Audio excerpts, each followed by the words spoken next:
अपनी बात मनवाने वाली। बचपन में तुम्हारे और पापा साहब के साथ खिलौनों की दुकान पर जाना याद है मुझे। तुम अपना हुक्म सुना देती थी कि मुझे यही खिलौना चाहिए। पापा साहब लाख समझाते थे कि भाई ये खिलौना तुम्हारे खेलने का नहीं है, मगर नहीं, तुम्हें वही खिलौना चाहिए होता था जो मुझे चाहिए होता था। तो खेलती भी तो उन्हीं खिलौनों के साथ थी जो मेरे खेलने के नहीं होते थे। शादी नहीं की तुमने?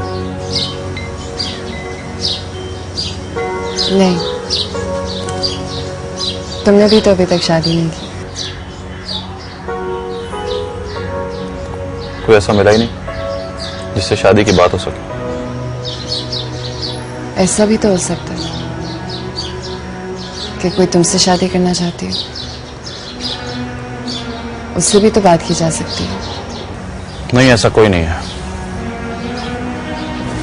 कोई भी नहीं, कहीं भी नहीं। अच्छा, पहले से ही सारे मामला तय भी कर लिए कि ऐसा कोई नहीं है, कहीं भी नहीं है, बगैर अपने इर्द गिर्द निगाह दौड़ाए। मामलात क्या तय करने हैं? जब आग के दरिया से गुजरना है बस कूद पड़ूंगा, कभी भी, कहीं भी। आग के दरिया में कूद पड़ने के लिए सिर्फ एक लम्हा ही तो चाहिए होता है। कोई ऐसा भी तो हो सकता है जिसे तुम्हारा इंतजार हो। पता नहीं ऐसा कोई है भी या नहीं। क्या मतलब? तुम्हें नहीं पता कि कोई तुम्हारे लिए ऐसा चाहता भी है कि नहीं? मैंने कभी पता रखने की कोशिश नहीं की, बस जिससे शादी करना चाहूंगी उसे इत्तला कर दूंगी कि मैं तुमसे शादी कर रही हूं। अच्छा, इतना आसान है किसी को कह देना कि तुम शादी कर रही हो? इसमें मुश्किल बात क्या है? हाँ, ये तो मैं देख ही रहा हूं। और अगर उसने इनकार कर दिया तो? हो सकता है वो पहली बार इनकार करते, लेकिन लौट कर मेरे पास ही आएगा। बहुत एतमाद है तुम्हें खुद पर। बहुत। काश मुझे भी अपने पे इतना ही एतमाद होता। तुम्हें खुद पर एतमाद नहीं है क्या? नहीं, पापा साहब और मम्मी बिल्कुल ठीक कहते हैं कि मैं डैडी की तरह हूं। डैडी की तरह आधा दिल में छुपाए हुए और आधा छाले की तरह हथेली में उठाए हुए। तुम सचमुच कोई अधूरी सी मोहब्बत पीछे छोड़ा है। अब तो मुझे यकीन सा होने लगा कि मेरा अंदाजा दुरुस्त है। तुमने ये बात कैसे की? नजर आ रहा है, जब से तुम आए हो दिखाई दे रहा है। वैसे अधूरी मोहब्बत में दूसरी मोहब्बत के घुसाने की बड़ी जगह होती है। मतलब? जानते हो, मैं और पापा साहब हमेशा इस बात पे मुत्तफिक रहे कि मेरी शादी तुमसे होगी। क्या मतलब? मतलब ये क्या मुझे उर्दू की डिक्शनरी लिए फिरना होगा तुम्हें मतलब समझाने के लिए?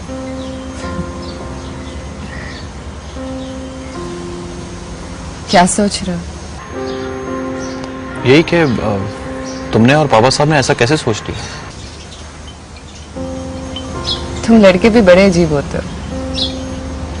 बचपन में वादा लेते हो कि किसी और से शादी मत करना, और जब बड़े हो जाते हो तो खैरों की लड़कियों को देखकर हमें तो पहचानने से भी इनकार कर देते हो।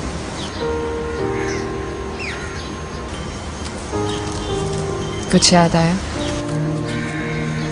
हाँ, मगर वो तो बचपन था, और बचपन में कहाँ पता लगता है कि आगे जाके इंसान का दिल कहाँ ठहरता है। खैर,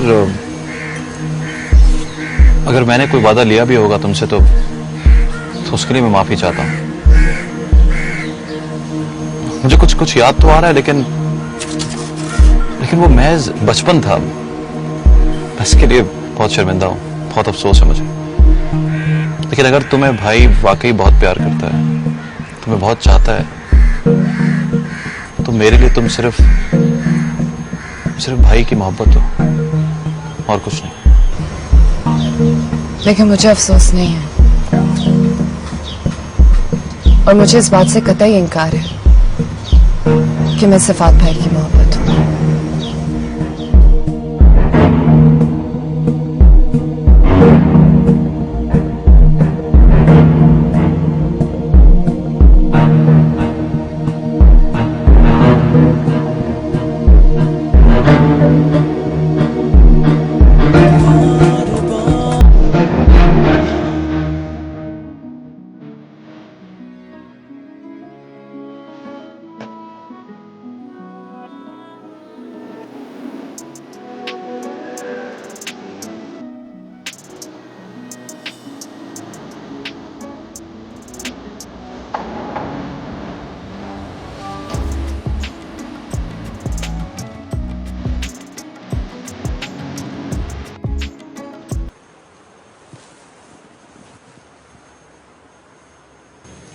मैं आपसे कुछ बातें करना चाहती हूँ, अगर आपके पास टाइम हो तो।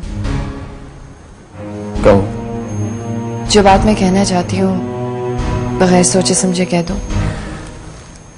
तुम्हें जो कुछ भी कहना है कह दो, बगैर सोचे समझे और बगैर लिहाज के। बात यह है सिफात भाई, हम जिंदगी को अपनी मर्जी के मुताबिक सोचते हैं, मगर वो हमारी मर्जी के मुताबिक नहीं होती। जो कुछ कहना है सीधा सीधा घुमा फिरा के बात को लंबा मत करो, मुझे थकाओ मत, मैं पहले ही बहुत थका हूं। मुझे जो कहना है वो कहने से पहले मैं आपको उस मामले की नजाकत समझाना चाहती हूँ।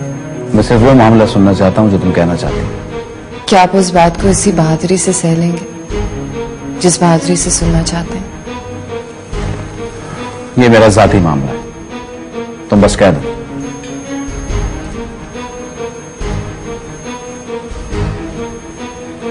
मैं शादी करना चाह रही हूँ।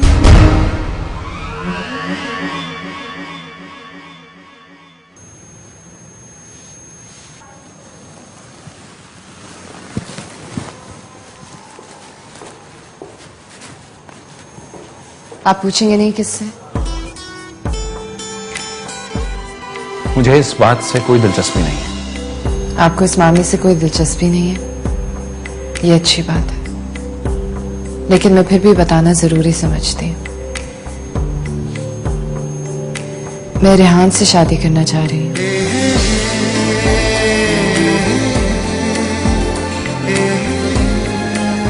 और ये फैसला मैंने आज उसे देखकर नहीं किया, बल्कि ये फैसला बरसों से मेरे अंदर बहुत एतमाद के साथ सर उठाए हुए है। मुझे बस उसके आने का इंतजार था। अच्छा हुआ वो वक्त पर आ गया।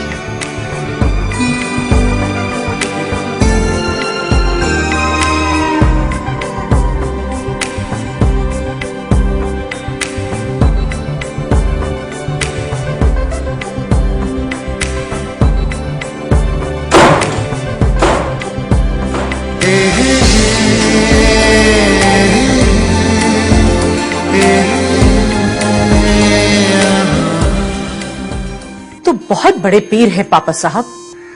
आपके साए तले हजारों मरीद आपके मदद और इंसाफ के तलबगार बने बैठे हैं,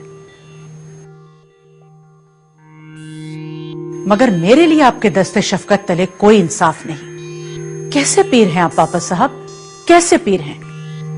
अपनी औलाद के साथ बेइंसाफी करते हैं और मुरीदों में इंसाफ के लंगर बांटते हैं।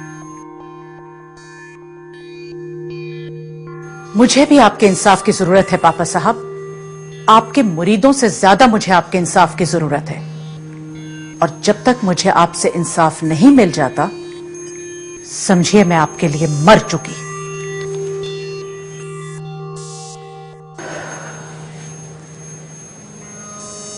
तुम कब से खड़ी हो यहां?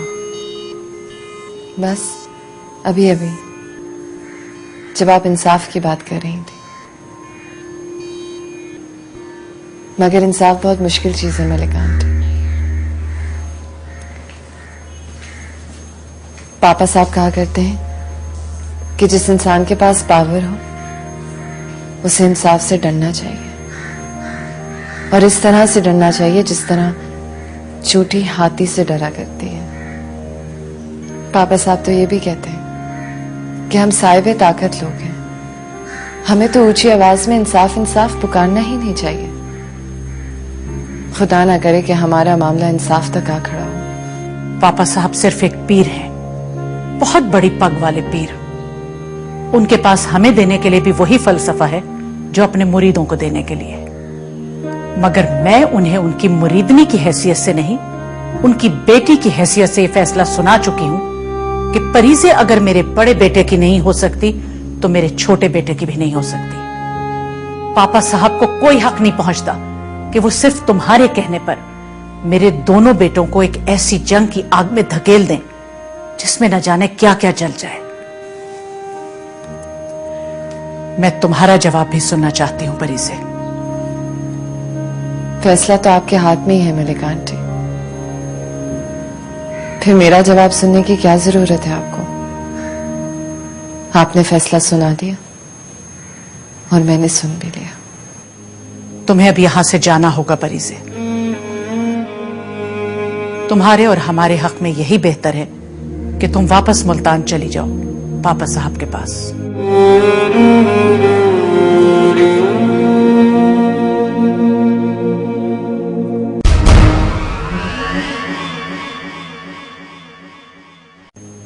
तुम्हें अब यहां से जाना होगा परीज़े। तुम्हारे और हमारे हक में यही बेहतर है कि तुम वापस मुल्तान चली जाओ पापा साहब के पास।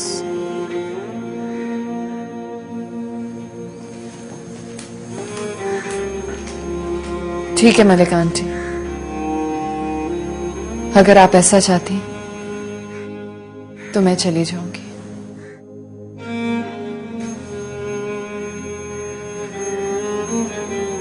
अभी आपके अंदर उस मां का बसेरा ही नहीं हुआ मलिक आंटी, जो अपने बच्चों की तकलीफ से शमा की तरह रात रात भर जलती है और कतरा कतरा पिघलती है। उस मां के लिए ऐसा फैसला करना बहुत मुश्किल होता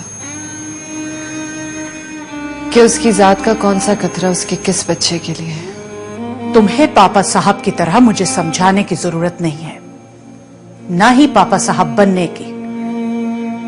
मैं शम्मा की तरह जलना नहीं चाहती, ना ही कतरा कतरा पिघलना चाहती हूं। मैं वही रहना चाहती हूं जो मैं हूं, और ये बात तुम पापा साहब को भी बता देना। बस तय ये हुआ कि तुम्हें यहां से जाना ही होगा, और पापा साहब से भी कहना कि मैं उनसे गुस्ताखी की माफी चाहती हूं। मैं समझ सकती हूं कि मुझे उनके साथ इस तरह बात नहीं करनी चाहिए थी। मैं समझ सकती हूं कि उन जैसी इतनी बड़ी शख्सियत के लिए मेरा यह रवैया कितना तकलीफदेह होगा, मगर इस बात के लिए मुझे तुमने मजबूर किया है। तुमने। आप बिल्कुल फिक्र मत करें मलिक आंटी, पापा साहब अपने आप को कोई बड़ी शख्सियत नहीं समझते। सिर्फ इंसान है वो अपने अंदर, और दूसरों को भी इंसान समझते हैं। अफसोस तो इस बात का है मलिक आंटी कि आपने पापा साहब समेत हर इंसान को कोई ना कोई शख्सियत ही समझा, इंसान नहीं समझा,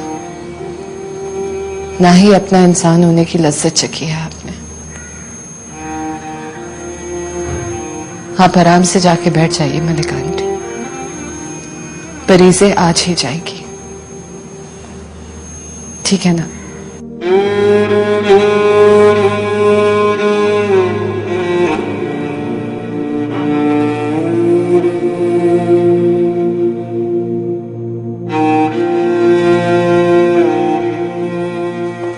ये क्या कर रहे हो? कहां जा रहे हो तुम यूं सामान पैक करके?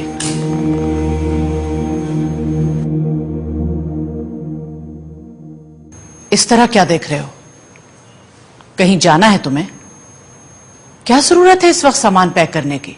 जरूरी तो नहीं कि मैं आपको बताऊं कि कहां जाना है मुझे, और अगर बता भी दूं तो क्या आप बर्दाश्त कर लेंगे? बहुत कुछ बर्दाश्त करती आई हूं, ये भी सुन लूंगी, सुन सकती हैं तो फिर सुन लीजिए। मैं अपने बाप के पास जा रहा हूं वापस, क्योंकि मैंने अपनी हैसियत को ओन कर लिया है, चाहे वो कितनी ही बुरी सही। मैं अब उसी हैसियत के साथ अपनी पहचान बनाना चाहता हूं। चाहे लोग हंसें, मजाक उड़ाएं मेरा, पत्थर फेंकें मेरी तरफ, लेकिन इस घर में अपनी बेहैसियत सी हैसियत मुझे मंजूर नहीं है। तुम कहीं नहीं जाओगे। जब तक मैं जिंदा हूं, परीजे की शादी रेहान से नहीं हो सकती। मैं तो परीजे की शादी तुमसे भी नहीं करना चाहती थी सिफात, मगर जो चीज तुम्हारी नहीं हो सकती वो रेहान की भी नहीं हो सकती। ये एक मां की हैसियत से मेरा फैसला है। परीजे चली जाएगी इस घर से आज ही। परीजे का यहां से चले जाना ही ठीक है सिफात। मैं नहीं चाहती कि वो तुम दोनों की नजरों के सामने रहे। तुम उसे रेहान के साथ देख नहीं सकते और वो रेहान के गिर चक्कर काटती रहेगी।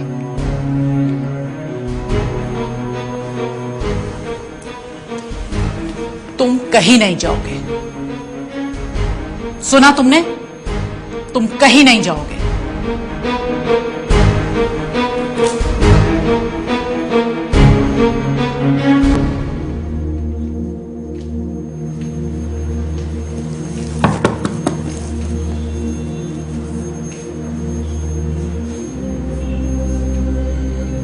अंदर आने को नहीं कहोगे? आओ। क्या हालत बना रखी है कमरे की, और अपनी भी। कोई काम था मुझसे? कोई एक काम हो तो बताओ। अब देखो ना, सोच कर क्या आई थी और लग गई तुम्हारी चीजें समेटने में। ऐसे रहता है कोई? दुख की हालत में तो इंसान अपनी गिर्द की चीजें और भी समेट के रखता है, ताकि अपने दुख का एहसास दिल के अलावा और किसी को ना हो। वो दुखी क्या जिसका ऐलान नकारे की चोट पे किया जाए। समझ रहे हो ना मेरी बात?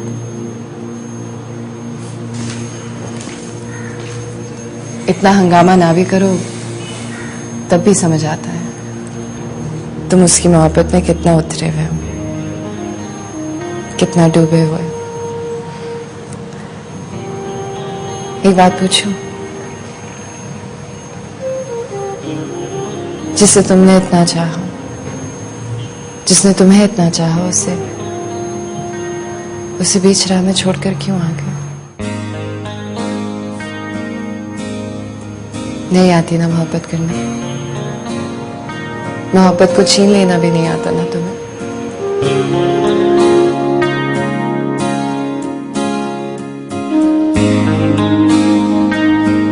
और अगर कोई मोहब्बत अपने हाथों में भरे तुम्हारे सामने खड़ा हो तो उस मोहब्बत को कबूल करना भी नहीं आता।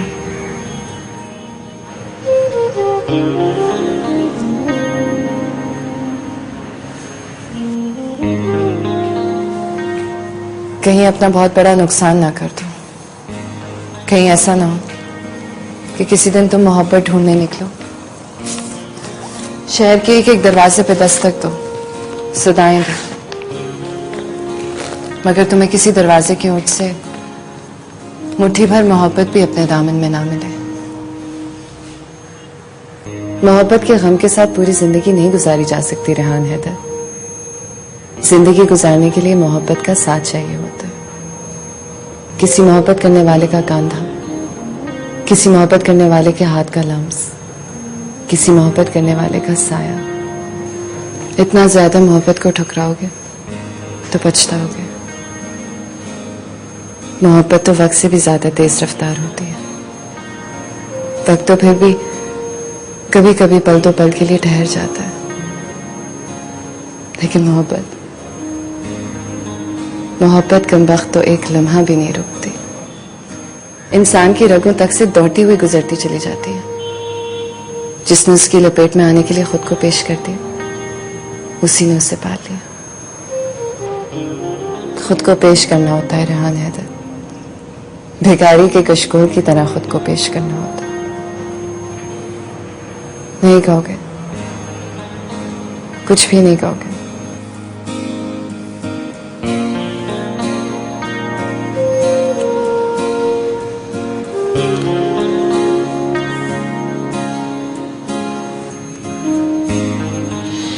और जानते हो,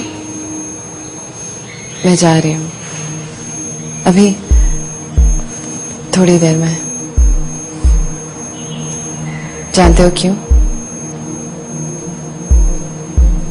तुम्हारी जिंदगी में आना चाहती हूँ, तुम्हें अपनी जिंदगी में लाना चाहती हूँ इस जुर्म में।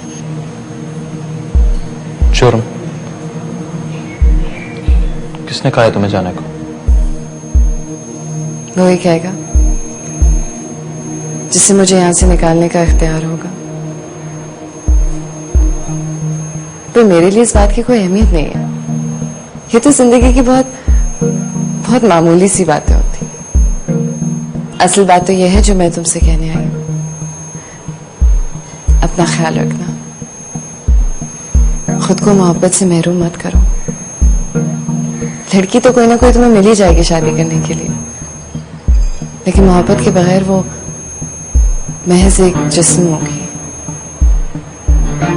एक छोटा सा मशवरा है, महज एक जिस्म से शादी मत करना। अपना ख्याल रखना, कमरे को बेतरतीब ना रखना, अपनी चीजें संभाल के रखना। नाकाम आशिक दिखना कोई बड़ी बात नहीं है, ठीक है?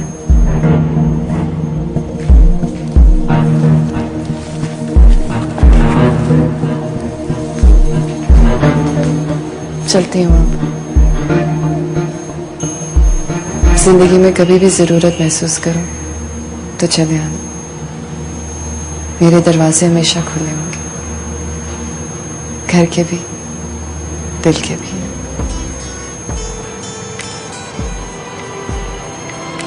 वैसे भी मैं तुम्हारे अलावा किसी से शादी करूंगी भी नहीं, चाहे जिंदगी यूं ही गुजर जाए। अलविदा।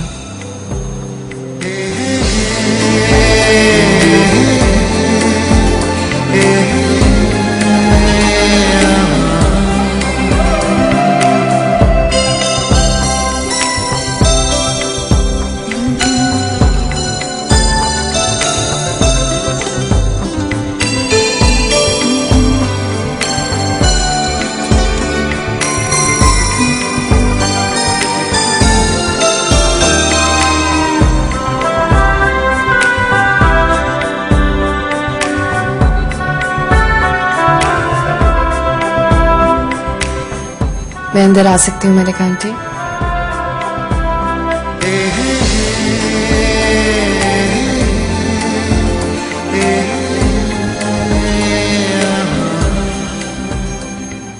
मैं जा रही हूँ मलिक आंटी। मैं जानती हूँ आप मुझसे नाराज हैं, लेकिन मैं आपको मनाऊंगी नहीं।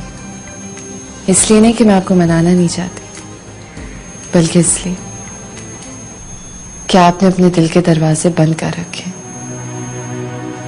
मुझ पर ही नहीं सब पर। इसलिए मेरे मनाने में जो अपनाइयत होगी वो आप महसूस नहीं कर पाएंगे, और खामखा आपको लगेगा कि रेहान से शादी की ख्वाहिश में मैं आपको खुश करने की कोशिश कर रही हूँ। रिश्तों का जोड़ तो ऊपर वाले के हाथ में लिखा होता है, और हमें खामखा ये खुशफहमी होती है कि रिश्तों का तोड़ जोड़ हम अपनी मर्जी से कर सकते हैं।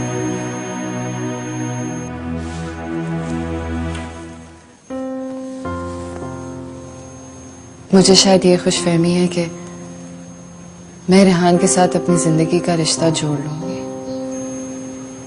और आपको शायद ये खुशफहमी हो गई है कि आप ये रिश्ता जुड़ने नहीं देंगे। और ऊपर वाला हम दोनों की खुशफहमी पे मुस्कुरा रहा है। मैं जा रही हूँ मलिक आंटी, और वापस तभी आऊंगी जब आप खुद मुझे बुलाने आएंगी। वरना बात सिर्फ इतनी सी है कि मैंने रेहान को ऊपर वाले से मांग रखा है। वो मुझे रेहान देता है या नहीं, ये उसकी मर्जी। पर पता नहीं क्यों मुझे ये यकीन सा है कि मुझे इनकार नहीं करेगा। बस इसी यकीन के साथ जा रही हूं। चलती हूँ आप मलिका आंटी।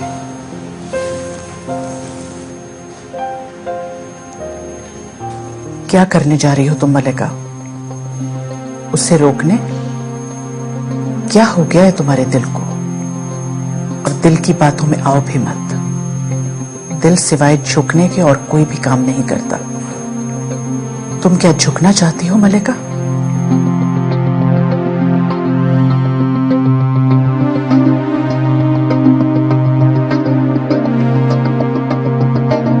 साहब का फोन है आपके लिए।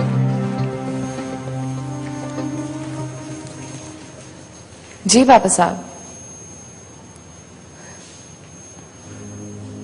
मैं वापस आ रही हूँ पापा साहब। क्यों आ रही हूँ इसका जवाब अभी नहीं दे सकती। नहीं पापा साहब, कोई दुख नहीं है मेरी आवाज में। आप तो बस हर वक्त मेरे अंदर दुख की तलाश करते रहते हैं। मेरे अंदर कोई दुख नहीं है, बस एक लंबी सी मुस्कुराहट है जिसका दूसरा सिरा आपके हाथ नहीं लग रहा। मैं आ रही हूं, मिलते हैं एक छोटे से ब्रेक के बाद।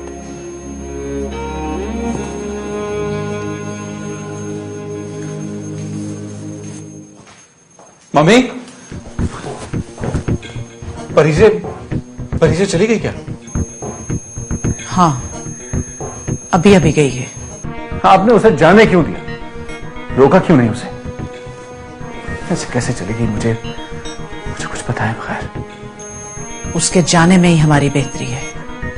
उसे मुझसे शादी नहीं करनी थी ना सही, लेकिन परीजे, परीजे,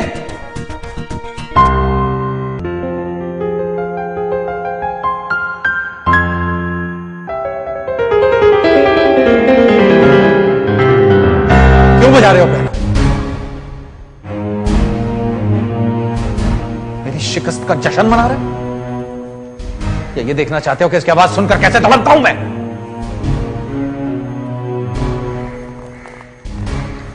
या फिर ये देखना चाहते हो कि अपनी एक एक हार पर कैसे रोता हूं मैं?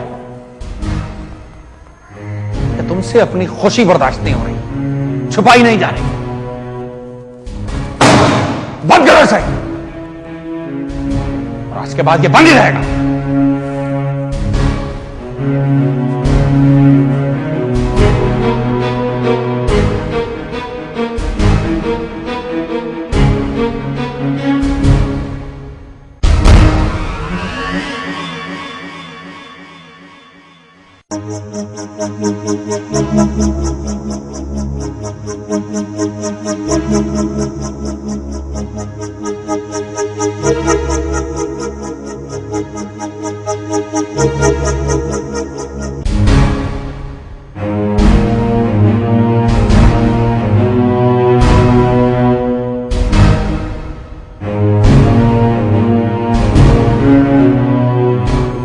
अंदर आ सकता हूं मोहतरमा?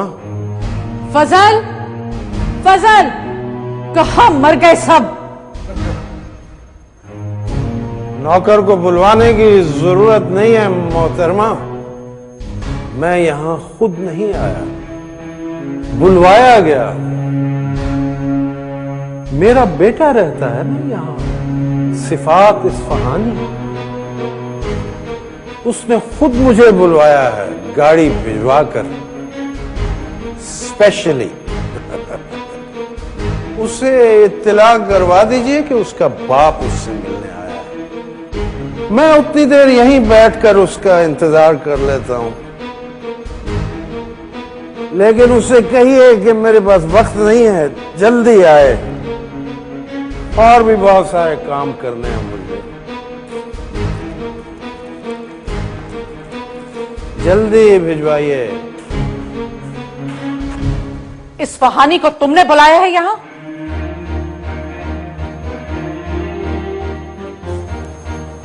जी, मैंने बुलाया। क्यों? इसलिए कि मैं उनसे मिलना चाहता था। मेरे घर में क्यों बुलाया है उसे? अगर मिलना ही था तो बाहर जाकर मिलते।